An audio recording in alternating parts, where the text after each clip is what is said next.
Abra sua Bíblia no livro de Judas. Só tem um capítulo, Judas.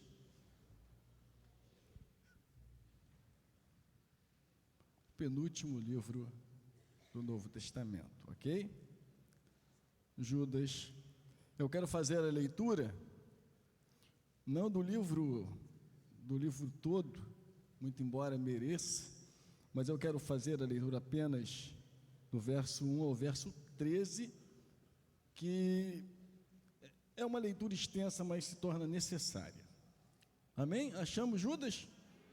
Ok? Diz assim: Judas, servo de Jesus Cristo e irmão de Tiago, aos chamados, amados em Deus Pai e guardados em Jesus Cristo, misericórdia, a paz e o amor vos sejam multiplicadas.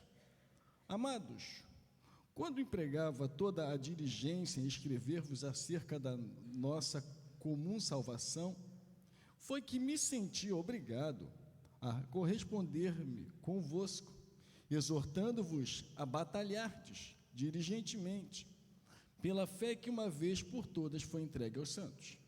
Pois certos indivíduos se introduziram com dissimulação, os quais, desde muito, foram antecipadamente pronunciados para esta condenação, homens ímpios que transformaram em libertinagem a graça de nosso Deus e negam o nosso único soberano Senhor Jesus Cristo. Quero, pois, lembrar-vos, embora já estejais cientes de tudo uma vez por todas, que o Senhor, tendo libertado um povo, tirando-o da terra do Egito, destruiu depois os que não creram. E a anjos, os que não guardaram o seu estado original, mas abandonaram o seu próprio domicílio, ele tem guardado sob trevas, em algemas eternas para o juízo do grande dia. Como Sodoma e Gomorra e as cidades circunvizinhas, que havendo-a entregado à prostituição, como aqueles seguindo após outra carne, são postas, por exemplo, ao fogo eterno, sofrendo punição. Ora, estes, da mesma sorte, quais sonhadores alucinados, não só contaminam a carne, como também rejeitam o governo e difamam autoridades superiores. Contudo, o arcanjo Miguel, quando contendia com o diabo e disputava a respeito do corpo de Moisés, não se atreveu a proferir juízo inflamatório contra ele. Pelo contrário, disse: o Senhor te repreenda. Estes, porém, quanto a tudo o que não entendem, difamam, e quanto a tudo o que compreendem por instinto natural, com brutos sem razão, até nossas coisas se corrompem. Ai deles, porque prosseguiram pelo caminho de Caim, e movidos pela ganância, se precipitaram no erro de Balaão, e pereceram na revolta de Corá. Esses homens são como rochas submersas, em vossas festas de fraternidade, banqueteando-se juntos sem qualquer recanto, pastores que a si mesmos se apacentam, nuvens sem água impelidas pelo vento, árvores em plena estação dos frutos, destes desprovidas, duplamente mortas, desarraigadas, ondas bravias do mar, que espumam as suas próprias sujidades, estrelas errantes, para as quais tem sido guardado a negridão das trevas para sempre. Somente até aí. Oremos. Deus e Pai, nós te agradecemos, Senhor, por estarmos aqui na sua casa, e porque é a sua palavra que nos orienta, é a sua palavra que nos esclarece, é a tua palavra que nos abre os olhos, que tira as vendas dos nossos olhos, é a tua palavra que nos ilumina, é a tua palavra que descortina a nossa visão, Pai. Por isso que nessa manhã nós possamos mais uma vez, como tantas outras vezes chegamos aqui, entender a tua palavra, compreender aquilo que tu queres falar conosco. Senhor, que nós possamos olhar a tua palavra e abraçá-la e esponjá-la, Senhor, para que ela tenha o efeito necessário na nossa caminhada. Fala conosco nessa manhã, nós te pedimos isso no nome de Jesus, e que todos digam amém. Amém? Pode sentar-se. Eu quero nessa manhã falar sobre esse livro, o livro de Judas, que não é um livro que a gente utiliza muito, mas que tem muitas lições importantes aqui para os dias que nós vivemos. Nesses dias onde Judas esteve vivendo, ele passou por situações complicadas e o panorama do que nós vivemos hoje, e é isso que eu quero tratar nesta manhã, não é nem um pouco diferente do que Judas estava vivendo. Mas eu quero destacar, em primeiro lugar, 3 pontos a título de introdução, porque eu acho interessante a gente destacar 3 pontos. Primeiro, o autor da carta. Quem é o autor da carta? É Judas, e a gente vai trabalhar um pouco sobre isso. Segundo, o destino da carta. Toda a carta tem um destino, e para onde? Esta carta foi destinada para quem? Terceiro, qual o objetivo da carta? Em primeiro lugar, o autor da carta, há 2 interpretações, há 2 linhas de pensamentos, há 2 grupos que interpretam esse Judas de uma forma assim diferenciada. Quando você vê o versículo de número 1 que diz assim: Judas, servo de Jesus Cristo e irmão de Tiago. A primeira interpretação, quando Judas diz que é irmão de Tiago, a primeira interpretação leva a entender que esse Judas, irmão de Tiago, ele é filho de Maria. Então, ele é irmão de Jesus, ok? A primeira interpretação leva a entender isso. Quando você vai a Mateus, e eu quero que você mantenha a sua Bíblia aberta, por favor, vá comigo. Mateus é um livro fácil de achar. Então, abra Mateus, capítulo de número 13, versículo de número 55. Mateus, capítulo 13, versículo 55, você vai achar isso também em Marcos, capítulo 6, verso 3. Mateus 13, 55 diz assim: achamos? Não é este o filho do carpinteiro, se referindo ao Senhor Jesus? Não se chama sua mãe Maria e seus irmãos Tiago, José, Simão e Judas? Então, a primeira interpretação, segundo alguns estudiosos, esse Judas é irmão desse Tiago, que era irmão também de Jesus. Essa é a primeira interpretação. A segunda interpretação é que esse Judas não é o irmão de Jesus, mas esse Judas é o filho de Alfeu, o irmão do apóstolo Tiago. Essa é uma posição defendida por Calvino. Quando você vai a Marcos, capítulo 3, verso 18, você percebe isso. Então, o autor, ou nós tendemos para um lado, e nós tendemos para o outro. Mas quem é o autor? Eu não acredito que seja o mais importante diante de tantas bases e de tantas discussões que existem. Se você me perguntar o que eu acho, para que eu não fique em cima do muro, o que você acha? Vai ficar em cima do muro diante das 2 interpretações? Não, para mim esse Judas é irmão de Jesus. Essa é a minha posição, para que eu não fique em cima do muro, para que você diga assim: o pastor colocou duas possibilidades, mas não disse qual é a dele. Não, para mim esse Judas é irmão de Jesus, ok? Agora, segundo lugar, qual o destino da carta? Esta carta tem um destino. Todos nós, quando escrevemos uma carta, essa carta ela tem um destino. Em primeiro lugar, essa carta é destinada aos chamados. Quando você lê o versículo 1, você vai perceber que esta carta ela é destinada aos chamados, ela é destinada aos amados e ela é destinada aos guardados. Em primeiro lugar, nós precisamos entender que ela é destinada aos chamados. Quais são essas pessoas? O chamado pode ser dividido em duas formas.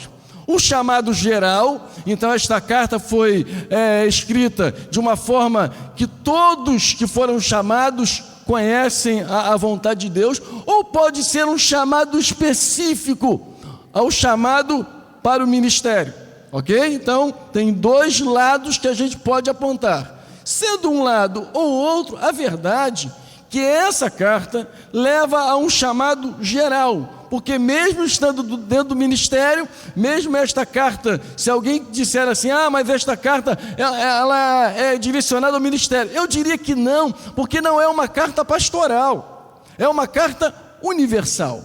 A segunda coisa que nós precisamos destacar, que o destino da carta é para o chamado, então, essa carta tem um destino próprio, aos chamados, mas também aos amados.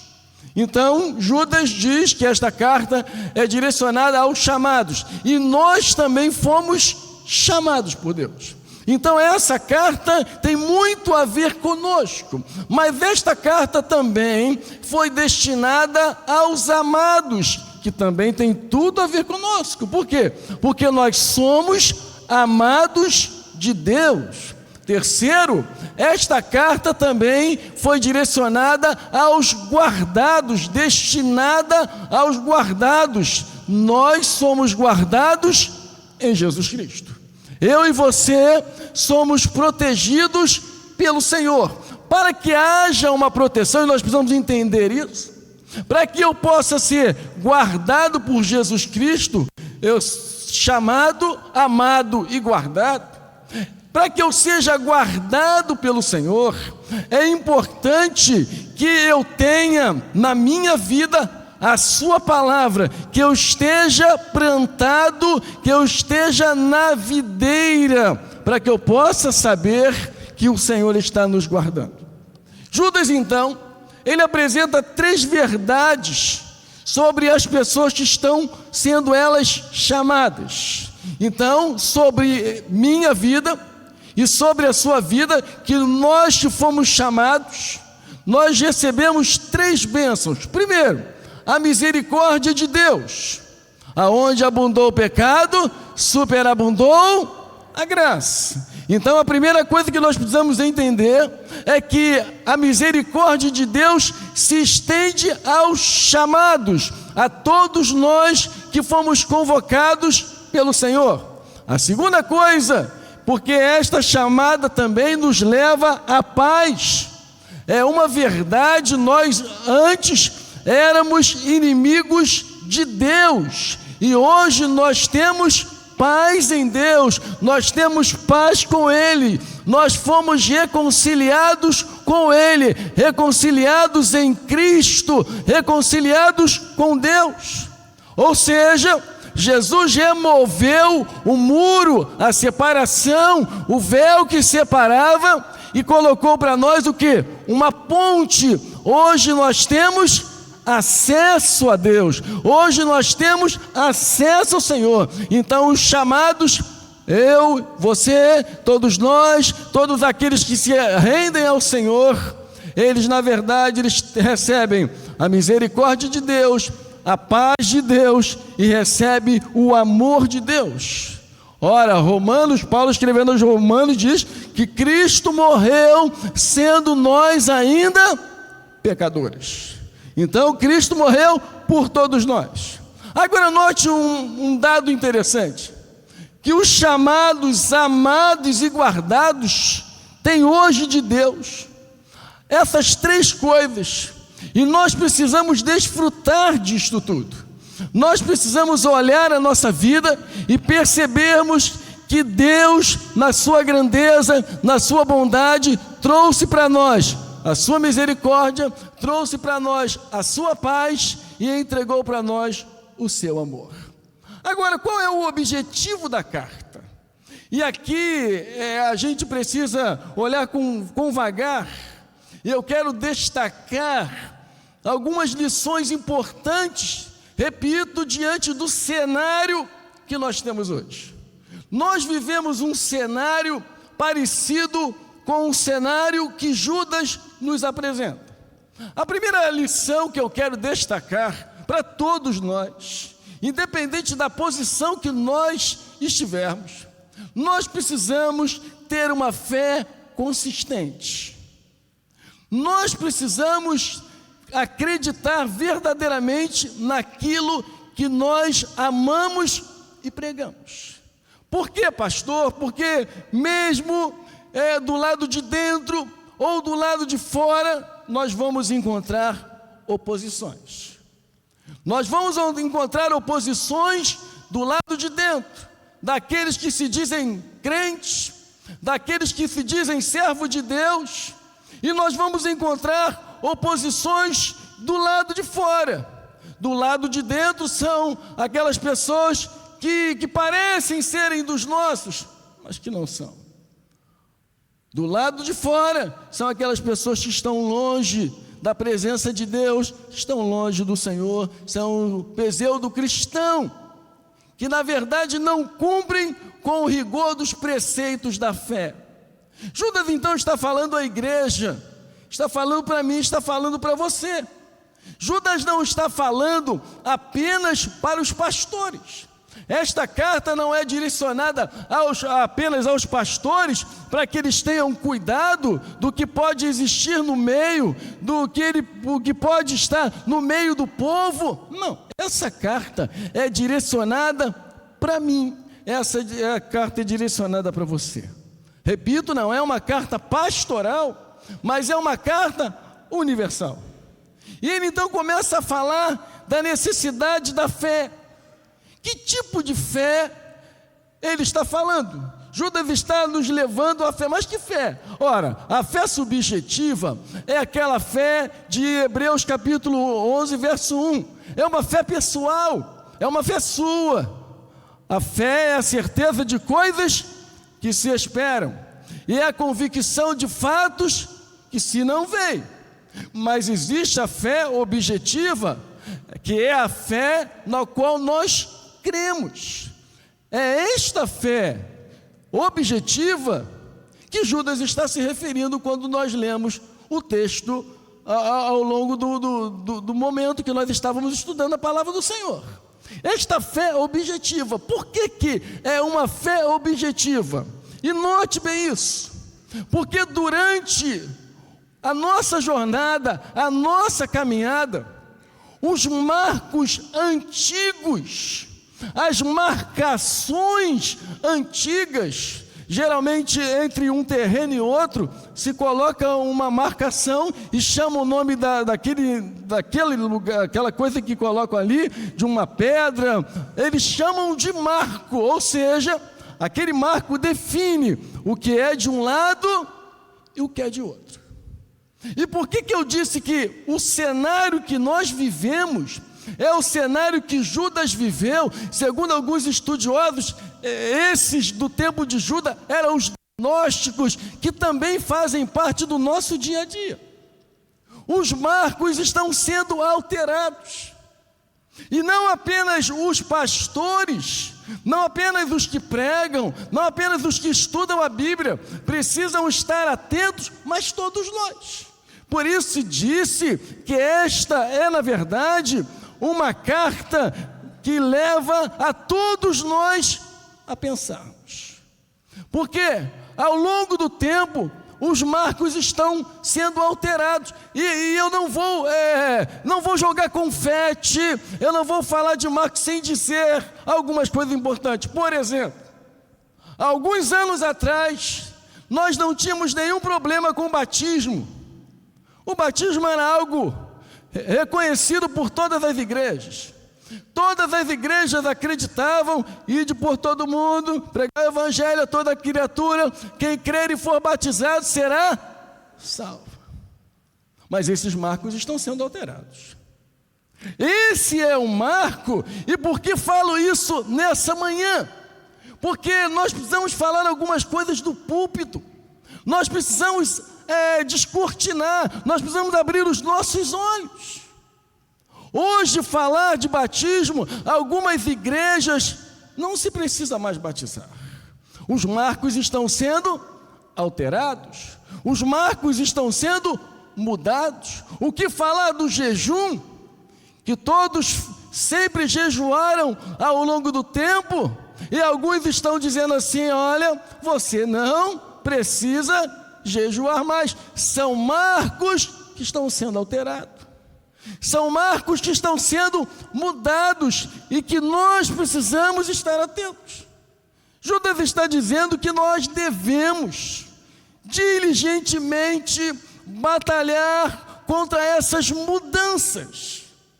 Sabe, Judas está dizendo que nós urgentemente temos que ter os nossos pés firmes naquilo que nós acreditamos, na nossa fé objetiva.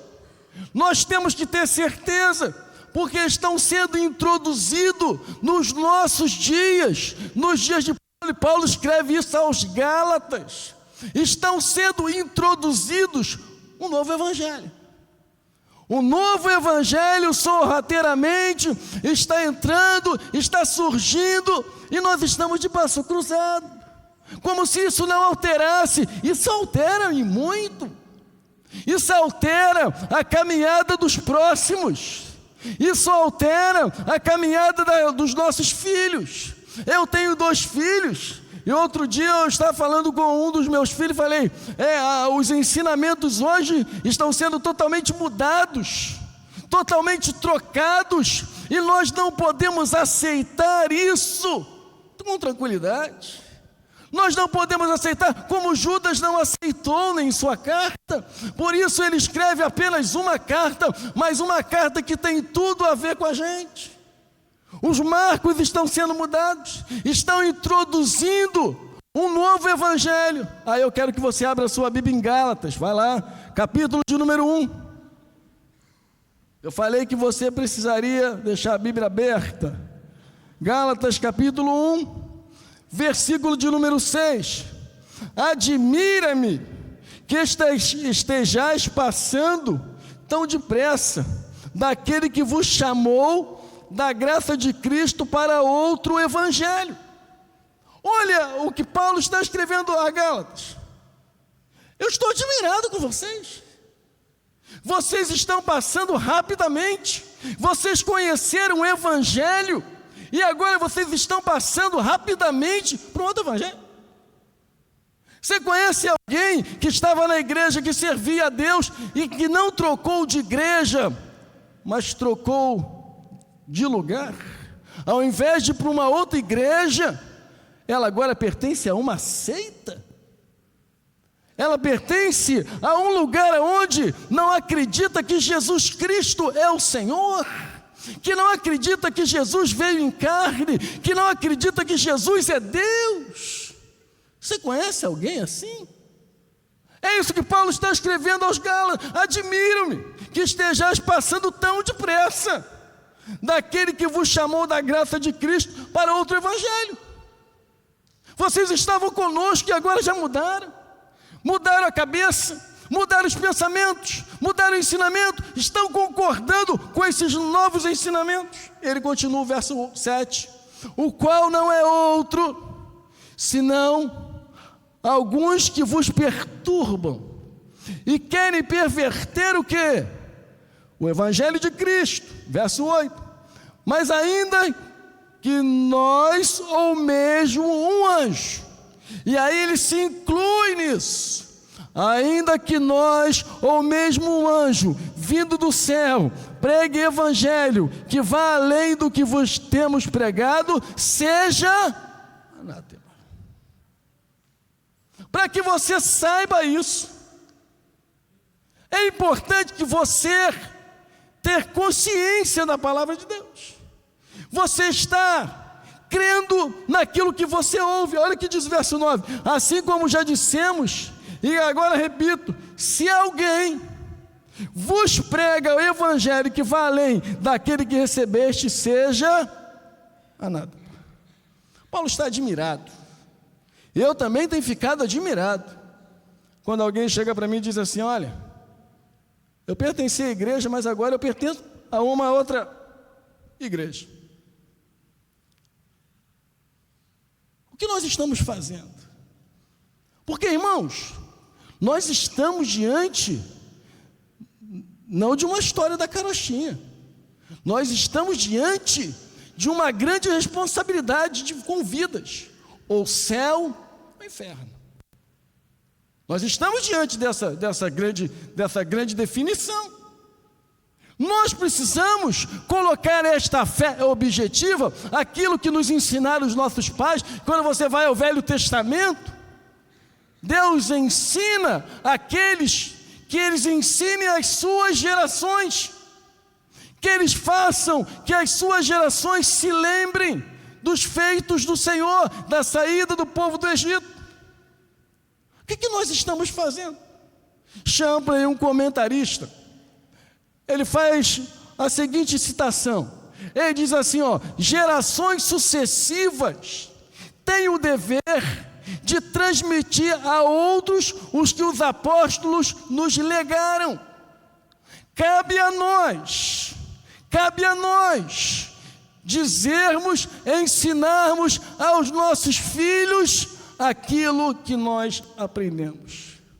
Ou seja, nós temos que zelar e deixar esse legado para os nossos filhos. Mas estão mudando o Evangelho. O Evangelho agora é muito mais tranquilo. O Evangelho agora também é muito diferenciado. O Evangelho mudou. Hoje, irmãos, o Evangelho tomou uma proporção muito diferente. E nós precisamos estar conscientes, consistentes naquilo que nós estamos ouvindo, naquilo que estão nos ensinando. Segundo lugar, nós precisamos estar vigilantes. Por que, pastor? Porque o problema da igreja é que nós somos simples, mas não somos prudentes. Nós somos simples demais. Qualquer pessoa que fale, que tenha uma posição maior, a gente sai. Nós não somos os de Bereia, né? Que questionam, que percebem que são exigentes. É isso mesmo, a interpretação correta é essa mesmo, estão me ensinando corretamente. Nós não somos assim. Nós nos deixamos levar. Nós nos deixamos levar por ensinamentos que muitas vezes, e por que digo isso? Porque hoje todos nós temos acesso à mídia, irmãos. A mídia está nos cercando. As mensagens estão nos cercando, seja pela mídia da TV, seja pela internet. Todos nós temos acesso. E nós então precisamos estar vigilantes. E aí Judas então nessa preocupação, que deve ser a nossa preocupação, de levar não apenas o Evangelho, mas um Evangelho genuíno. Um Evangelho que não muda com o passar do tempo. Um Evangelho que não fica ultrapassado com o tempo. Porque as mudanças tendem a dizer o seguinte: esse Evangelho que pregaram lá atrás é um Evangelho ultrapassado. Esse Evangelho que pregaram lá atrás não serve mais. Quem disse isso? Quem está dizendo isso? Quem está ensinando isso? Judas aponta 4 perigos que cercam a minha vida. Por que digo isso? Porque os pastores também podem ser levados. Conheço tantos homens que foram levados. Parece que é um tsunami que leva todo mundo que vai na frente, todo mundo que tiver. Então por isso, fala a nós também. Não falo só a vocês, fala a todos nós pastores, que aprendemos, que estabelecemos estacas, que estabelecemos conhecimento, e agora estamos ouvindo tantas coisas. Judas, ele aponta 4 perigos que cercam a minha vida e cercam a sua vida. Primeiro perigo que cerca a minha vida. O texto diz, no versículo 4, que esse tipo de gente, Judas fala sobre indivíduos, se introduziram ou se infiltraram. E aí eu quero dizer, e eu quero repetir o que falei no início. Ora, quando ele diz que eles se introduziram e se infiltraram, é que eles pareciam ser dos nossos. Tem produto que parece igual, né? Você vai na embalagem, você comprou um produto por causa da embalagem, parece que é aquele produto, mas não é. O conteúdo é diferente.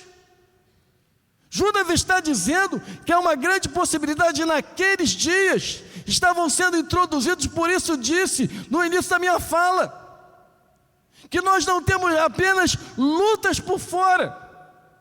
Quantas pessoas que falam que nós somos crentes, que nós damos o dízimo, que nós nos batizamos, o nosso problema maior não é com aqueles que estão do lado de fora, porque eles não conhecem a verdade. O nosso problema são aqueles que estão se infiltrando no meio do povo de Deus. Esse é o nosso grande problema, a nossa grande batalha, e por isso Judas diz que nós devemos lutar diligentemente. Isso significa urgentemente, apressadamente. Por que ele diz isso? Que nós precisamos lutar diligentemente, irmãos? Porque está em jogo a vida eterna. Não está em jogo apenas uma decisão do que eu acho ou do que eu deixo de achar. Está em jogo a minha vida eterna. Está em jogo a vida eterna de muita gente. E vida eterna não tem volta. Hebreus 9, 27, cabe ao homem morrer uma só vez, e logo depois disso vem juízo. Nós estamos cercados por pessoas que se infiltraram no nosso meio. Hoje em dia, qualquer lugar é chamado de igreja. Há anos atrás, quando você pregava o evangelho, e se a igreja era longe, a gente dizia assim, vá para uma igreja mais perto da sua casa. Hoje você não pode dizer isso. Eu me lembro uma vez, eu fui fazer, era da Nova Vida de Irajá, e nós fomos fazer o evangelismo em Niterói, e lá evangelizamos o pessoal. A gente não tinha como falar assim, vai lá para o Rio, não tinha como. A gente fala assim, vai para uma igreja mais perto da sua casa. Mas hoje a gente não pode dizer mais isso. A gente não pode ter essa facilidade de dizer, olha, vai para uma igreja mais, porque a gente não sabe o que as pessoas estão ensinando, a gente não sabe o que estão pregando, a gente não sabe o que estão fazendo naquele lugar, naquele recinto do evangelho. Eles se infiltraram, estão no meio de nós. Então o nosso trabalho agora dobrou. Se o nosso trabalho anteriormente era levar a palavra aos ímpios, agora o nosso trabalho dobrou, porque nós temos que ter conhecimento da palavra para tentar derrubar todas essas insinuações, todas essas estratégias que têm sido usadas para roubar as pessoas do caminho do Senhor. A segunda coisa que nos cercam, o perigo que nos cercam, é que eles se infiltram. Segundo, é que eles são homens ímpios. São aquelas pessoas que se vestem de roupa de crente, mas as ações dessas pessoas são ações de gente ímpia, são hipócritas, mostram ser uma coisa, mas são outra. E nós temos que ter o cuidado, porque nós estamos sendo cercados. O evangelho não é um lugar onde se oferece o que se oferece, quem oferecer mais eu entro. O evangelho não é isso. O evangelho é aquele que se oferece a Cristo na sua essência, mesmo que não me dê nada em troca. É o caminho que eu quero, porque eu sei que é o caminho verdadeiro. Nós estamos sendo bombardeados, irmão. Seus filhos estão sendo bombardeados. Os meus filhos, eu tenho 2 filhos meninos, 2 garotos. Um está longe de mim, e eu sempre monitoro ele. O que você está ouvindo? Onde você está? Com a mensagem. E quando ele ouve alguma coisa, ele liga para mim, a gente começa a conversar. Nós precisamos urgentemente, como disse Judas, diligentemente instruir os nossos filhos. Mas você só vai instruir se você tiver base na palavra de Deus. Você vai só confrontar quando você tiver conhecimento da palavra de Deus. Por isso, valorize a mensagem do púlpito, porque esta mensagem pode mudar a sua caminhada. Mas não são todos os púlpitos, triste dizer isso, Mas não são todos os púlpitos que nos dão água pura, água limpa e água cristalina. Não são todos. Terceiro perigo que nos cerca. Transformaram esses, segundo alguns estudiosos, eram gnósticos, esses transformaram, mudaram a graça em libertinagem. Então hoje em dia, você pode ser crente e pode fazer o que você quiser. Não há problema nenhum. Porque nós estamos sendo, ao longo do tempo, estão sendo enfatizados. A minha preocupação é conosco e com as nossas gerações. Por isso nós precisamos fazer algo. E a única coisa que nós podemos fazer é falar da verdade que está estampada, que está registrada, que está escrita na palavra de Deus. Uma interpretação correta daquilo que está sendo ensinado. Porque, note, estão sendo criadas doutrinas para que sustentar o pecado. As pessoas estão criando doutrinas para sustentar os seus pecados. Estão distorcendo os textos bíblicos. Isso é perigoso demais. Nós estamos vivendo isso nos nossos dias. Quarto perigo que nos cerca. Essas pessoas, elas na verdade, elas negam o Senhor. Parece que elas amam a Cristo, mas elas não creem em Cristo. Há muitos que não acreditam no inferno. Você acredita? Eu fiquei estupefato certa feita, quando fizeram uma pesquisa que a maioria dos pastores, uma quantidade enorme de pastores, não acreditavam no inferno. Falei, olha, se esses caras que ensinam a Bíblia não acreditam no inferno, coitado do povo. É o que nós estamos recebendo nos nossos dias. Nós estamos vivendo, irmãos, dias difíceis, dias complicados, e que nós temos que ter consciência da palavra de Deus. Temos que ser pessoas consistentes. Judas aponta 3 características dos falsos profetas. Daqueles que ensinam e parece que tem tudo a ver.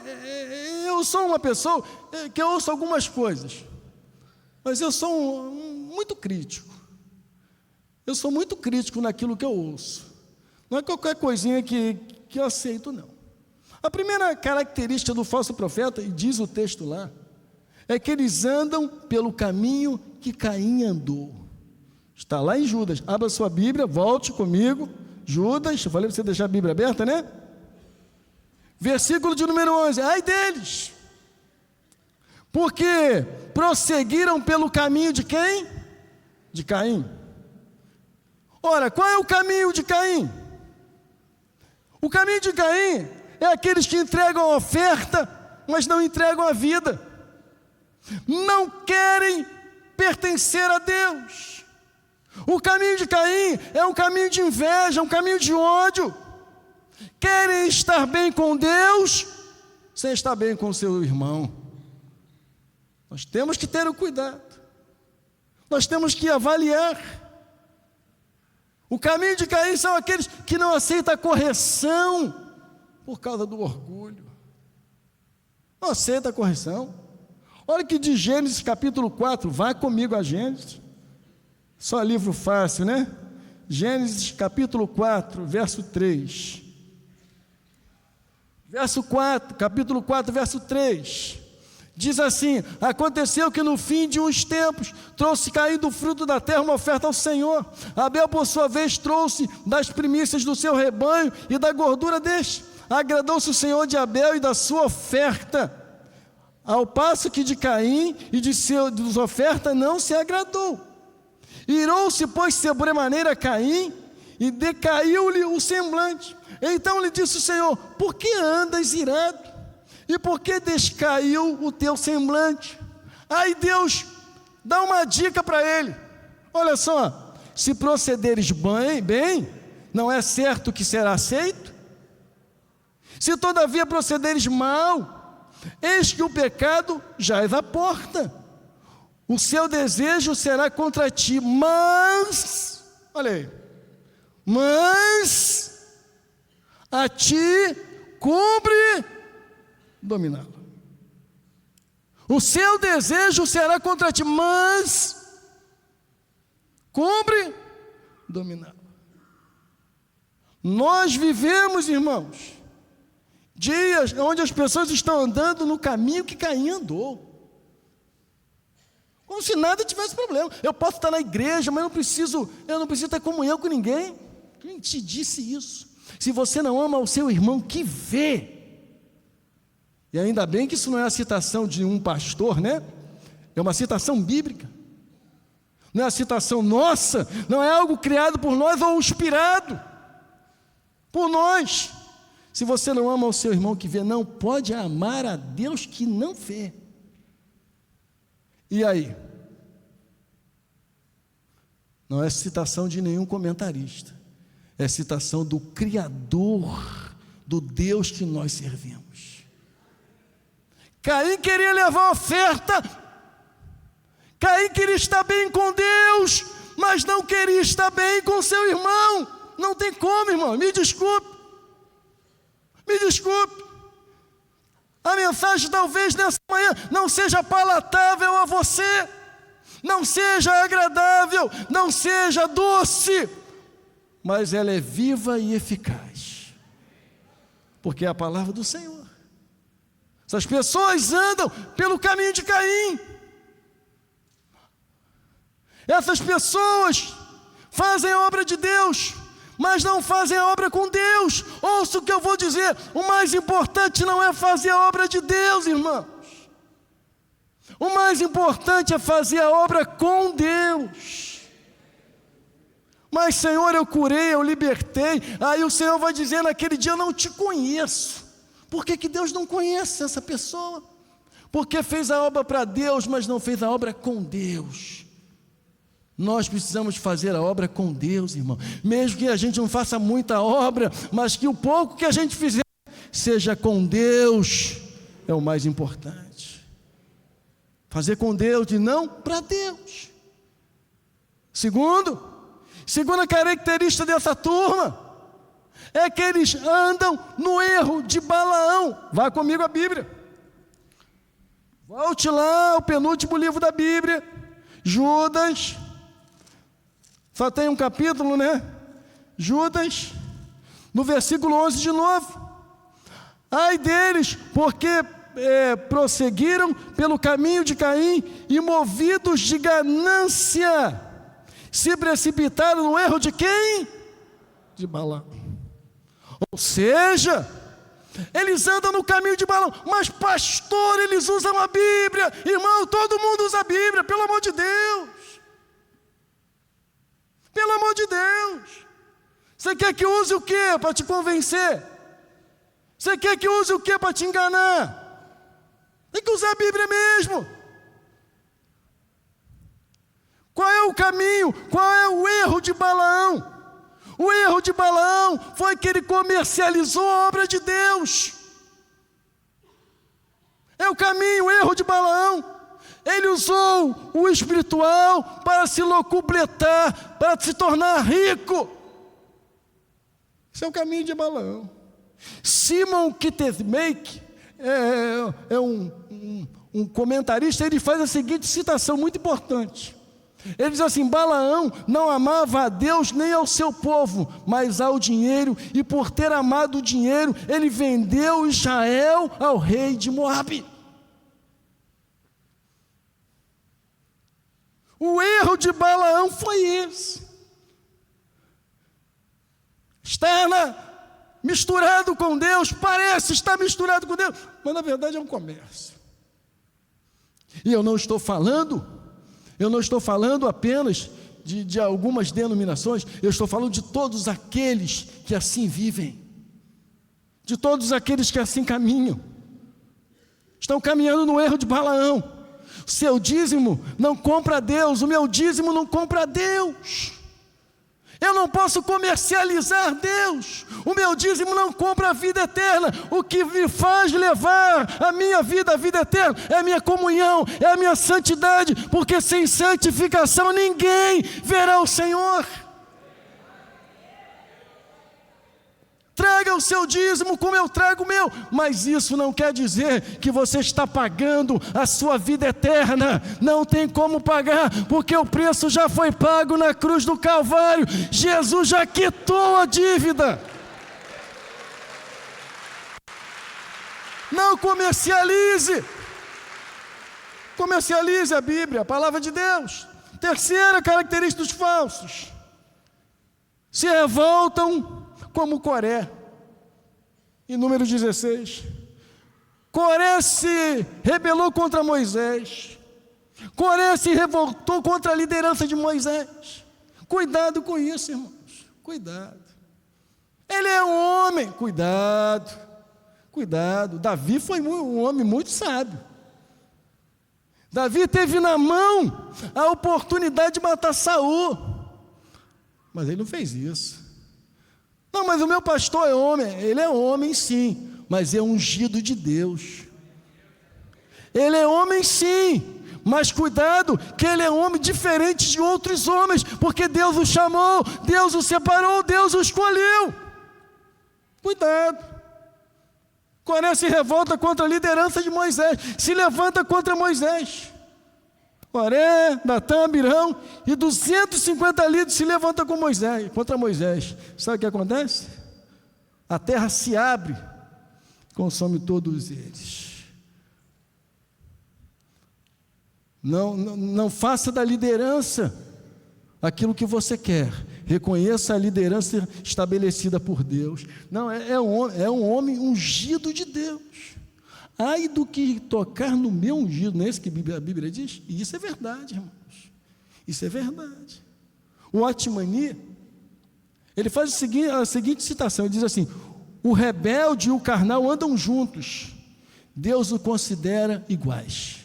Cuidado, cuidado. Não se levanta contra qualquer... Não, nós vivemos dias onde as pessoas se aborrecem, abrem a igreja e está tudo bem. Não está tudo bem, não. Não está tudo bem, não.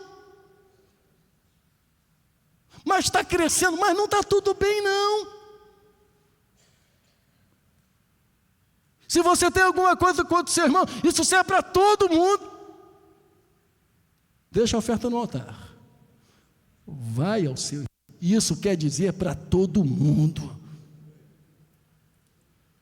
Mas pastor, está crescendo. Cara, isso não me interessa, está crescendo. O que me interessa é se esse crescimento vem de Deus. O que me interessa é se essas vidas vão para o céu. Você está entendendo? O que está em jogo é a nossa vida eterna, irmãos. Por isso nós não estamos treinando você para viver aqui. Nós acreditamos no Deus que prospera, no Deus que abençoa, mas o nosso foco, o nosso alvo não é esse. O nosso alvo é que você viva eternamente com Deus.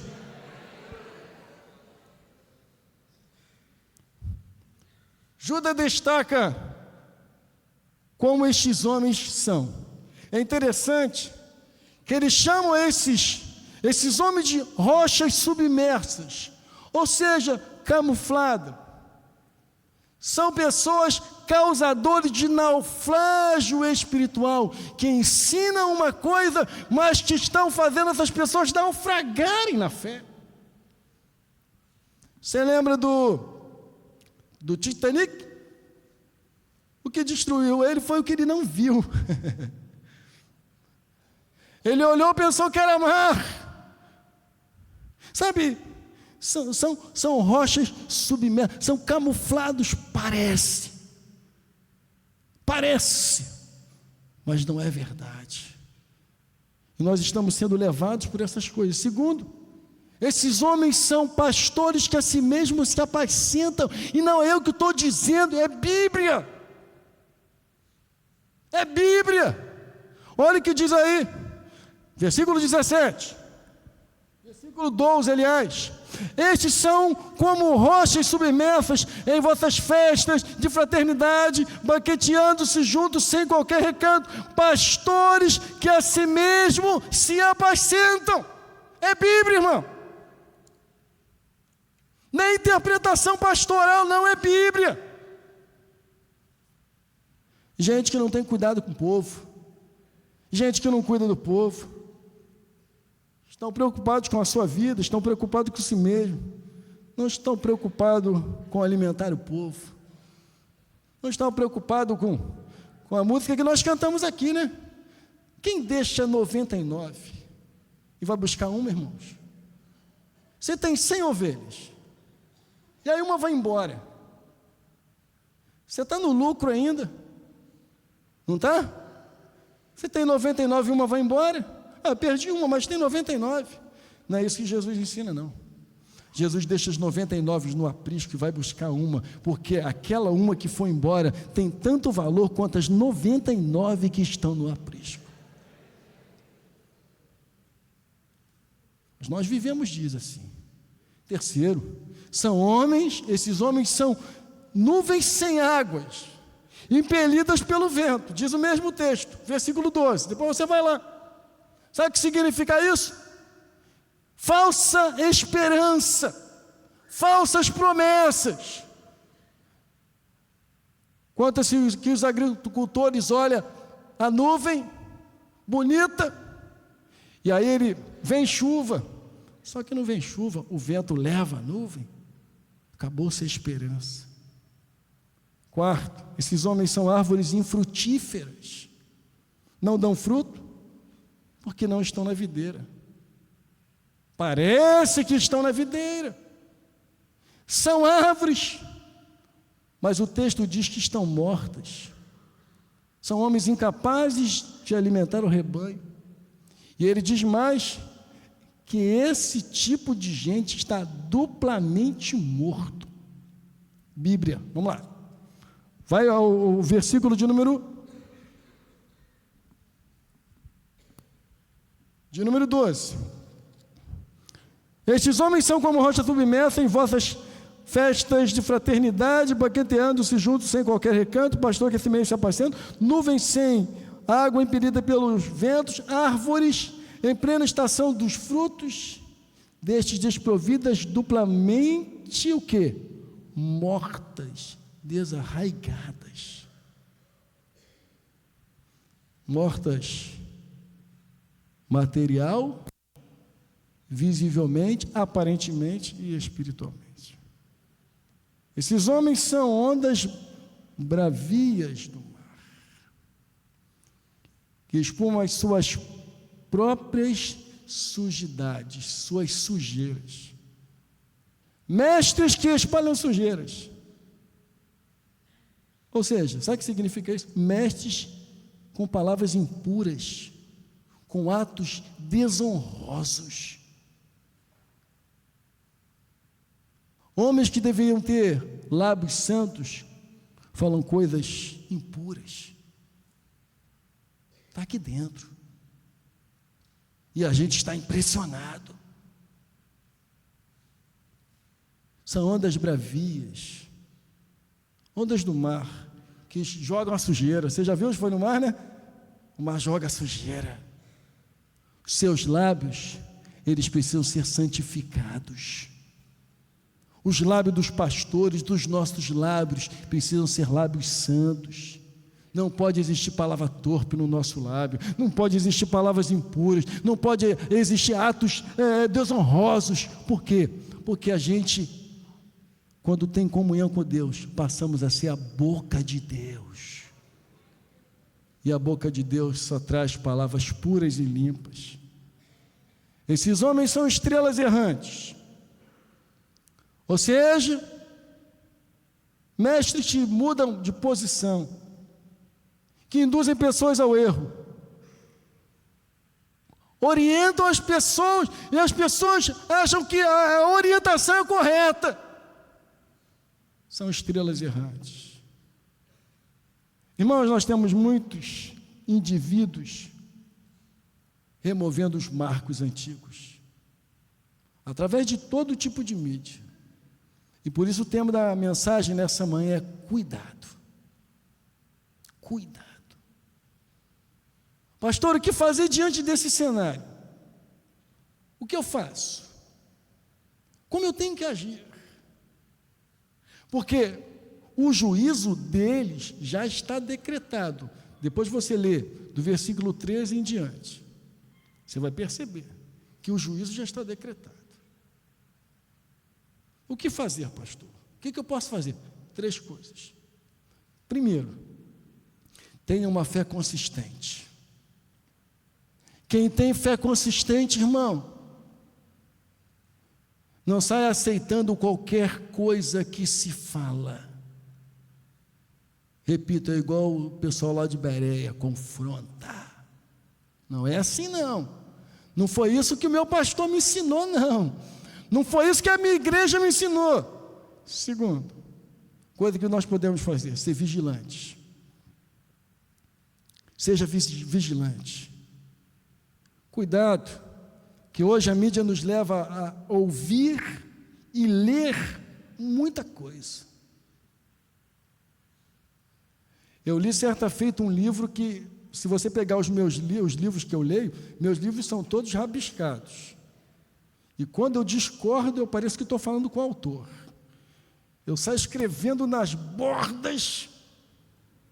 A minha esposa diz, ele não está te vendo nem te ouvindo, mas eu fico irado, escrevendo tudo aquilo.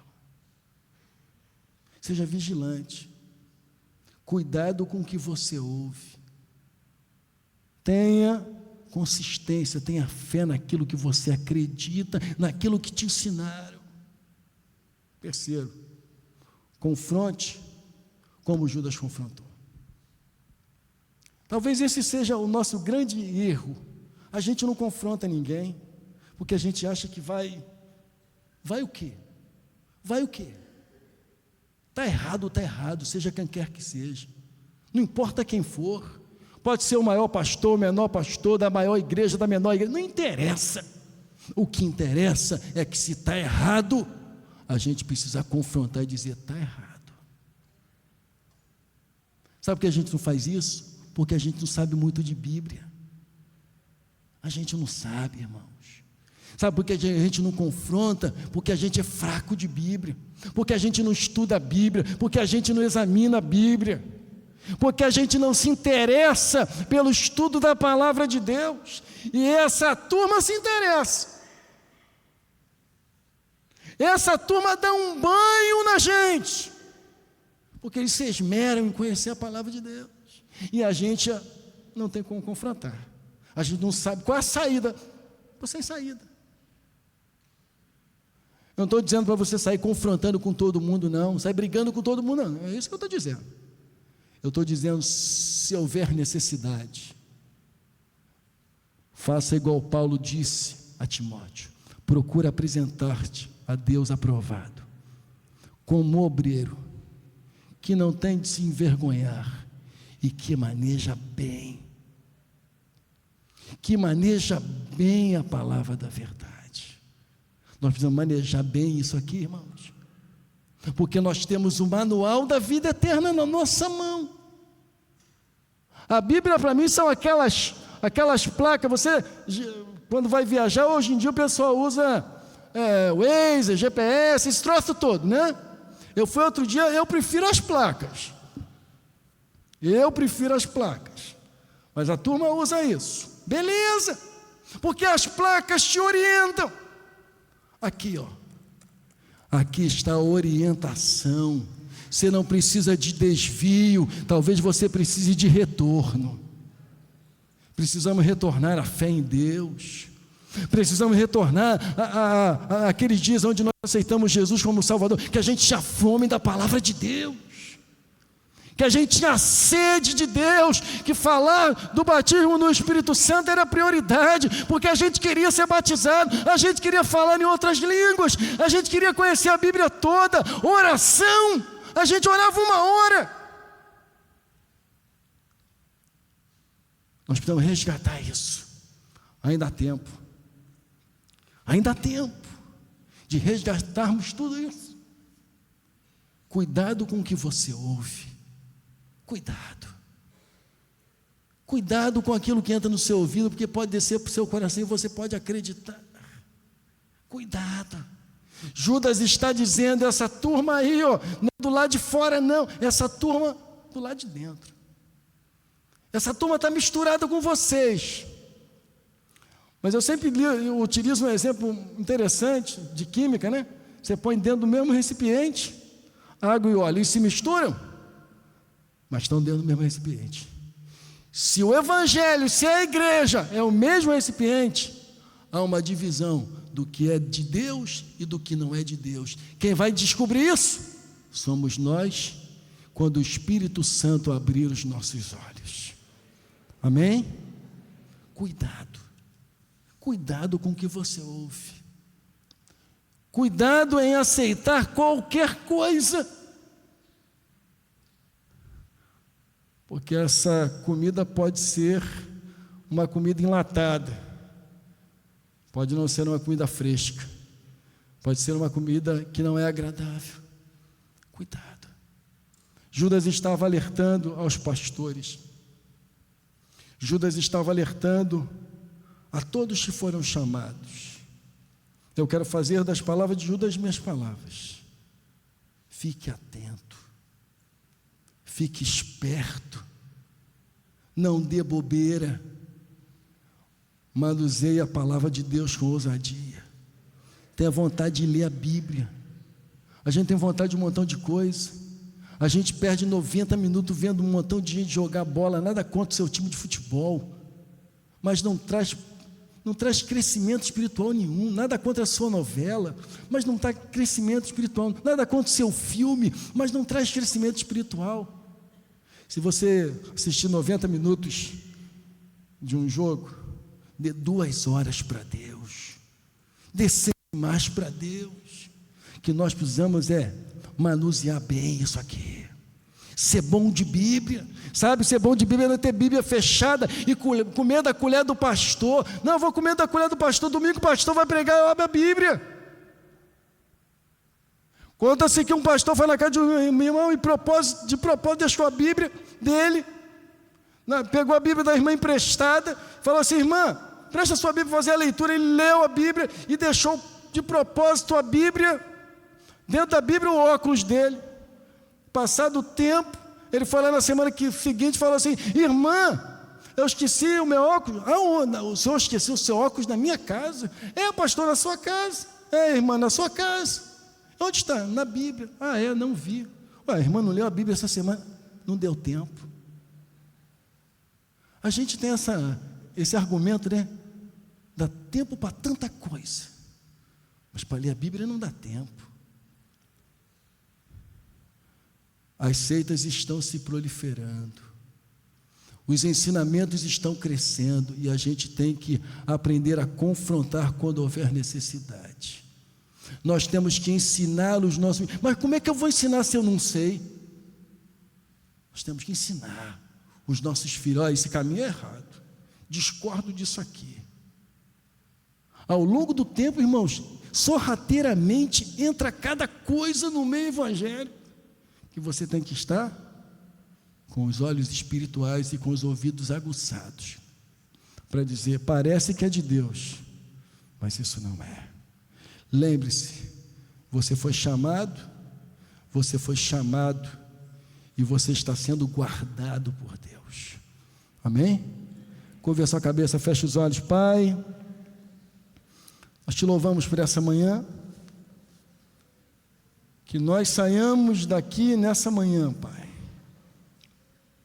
desejosos de conhecer a Tua vontade, desejosos de saber aquilo que Tu tens para nós, e que ninguém nos engane. Ó Pai, se nós estivermos em Ti, e as Tuas palavras estiverem em nós, nós não seremos enganados, Pai. Tua palavra diz que nos últimos dias surgiriam falsos profetas que enganariam, se possível, aos escolhidos. Pai, nos abre os olhos, fala conosco, para que nós possamos estarmos vigilantes, ligados ao Senhor, para falar a razão da nossa fé. É o que nós pedimos no nome de Jesus, e que todos digam amém. Amém. Você da internet, logo mais tem culto, certamente uma mensagem que vai mudar a sua vida. Que Deus te abençoe rica e abundantemente.